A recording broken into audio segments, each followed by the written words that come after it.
The wicket is inspected and another test begins. Don Bradman wins the toss for Australia, and Australia are going to bat. They're going to get first use of this good wicket. And here's the England side coming into the field. Yardley leading them, and here's Tom Dollery, Jim Laker, Dennis Compton and Douglas Wright of Kent at the end. And then, out of the pavilion gate, come Australia's opening pair, Barnes and Morris, Morris in the cap. And Alec Bedser of Surrey begins the bowling from the nursery end. Fast medium right arm comes in, bowls to Barnes outside the off stump, and it bounces off Evans' pads. Bedser again. Bowls again to Barnes and again beats him outside the off stump. And the first over's a quiet one, a maiden. And Alec Coxon of Yorkshire bowls the second over from the pavilion end. Elbows well out, comes in, bowls to Morris. Morris forces him away on the onside, and the Australian innings is underway. The first run's up on the board. And so another historic test is underway. Watched by the press of half the world. Watched too by appraising eyes in the pavilion. Eyes that have seen many a cricketer come and go.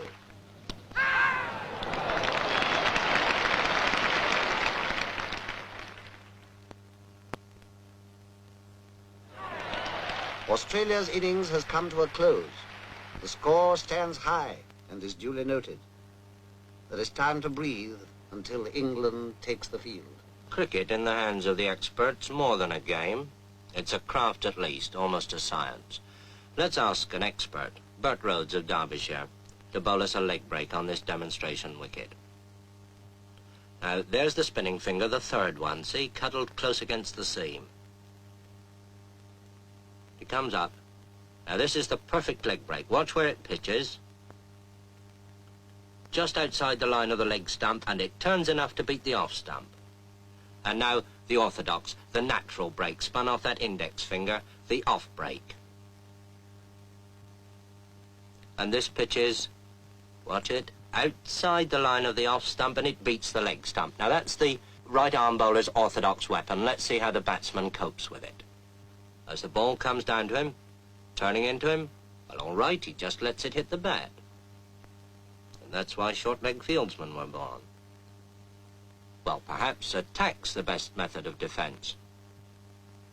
Down comes that off break again, and the batsman hooks it hard and high over those short-leg fieldsmen, but not over deep square leg. There is a way of doing it, of course, over the ball as it moves into you, and push it away along the ground as Edrich does this ball from Lindwall, playing it to Barnes. When England are 27 for 1, which is nothing for Englishmen to be very happy about, and Ray Lindwall is bowling at full speed to Hutton. That ball's well up to him, and he pushes it away past mid-off for a comfortable 2. Bradman moves round those hungry Australian slip fieldsmen, and Lindwall, in one of the finest spells of fast bowling seen in England since Larwood, bowls again, this time to Edrich, and Edrich pushes him away out into the covers, quite safely.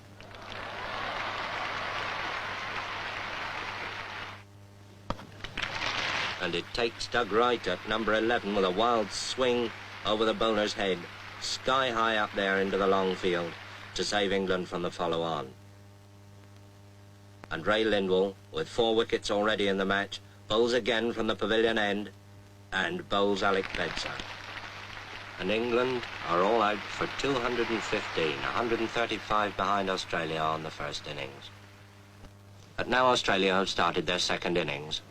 Bedser bowls to Barnes, his in-swinger, and Barnes puts it away, down to long leg. Round comes Hutton, fielding at long leg, and there's that quick low throw to Godfrey Evans. And now Wright bowls to Morris, and he's out.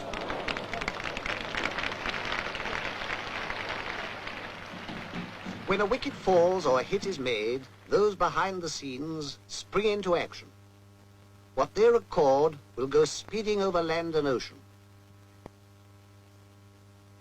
When a batsman strikes, the whole world outside will want to know the score. And when they know it, they'll cast an envious thought to those who sat at Lord's and watched. And there goes Barnes, magnificently caught by Washbrook at long on for 141. And Australia are now 431 in front. And now here comes Lindsay Hassett, the vice-captain, to face up to Norman Yardley. I suppose waiting for the earlier batsman. He's had his pads on for best part of 4 hours. Well, he needn't keep them on any longer.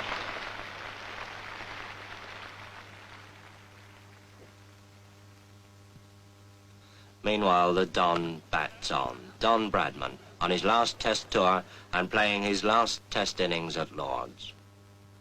Don Bradman, the pride of Australia and the despair of England. But whichever side one favours, who can but acclaim a master?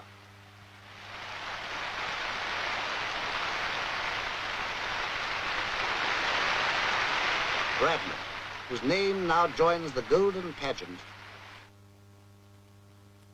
will Rain stop play? Anxious eyes survey the wicket. Willing hands turn too. But fate is kind and the battle is renewed. All through a cloudy afternoon they struggle on. The English batsman extra careful, heavily conscious of each wicket as it falls. England want 596 to win, and Hutton's out for 13, and England 42 for 1 wicket. And now Toshack bowls to Edrich. Ian Johnson catches him at first slip. Edrich is out. England 52 for 2 wickets. And in trouble. Everything depends on the man who now comes out of the pavilion. Dennis Compton. And with Hutton gone, England's last real hope. So they fight on, a battle of muscle, sinew, and eye. For this is cricket at its finest, calling forth a quality deep in men, the calmness of a Compton on a sticky wicket when the world is watching. England, 106 for 3, want an impossible 490 to win. Impossible? Well, Compton's still there.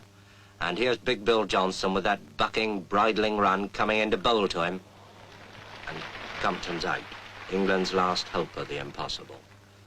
And now, Toshack bowls to Coxon. Toshack thinks he's out. Umpire thinks he's out. Coxon thinks it's a shame. Now it's all over, bar shouting. The day wears on.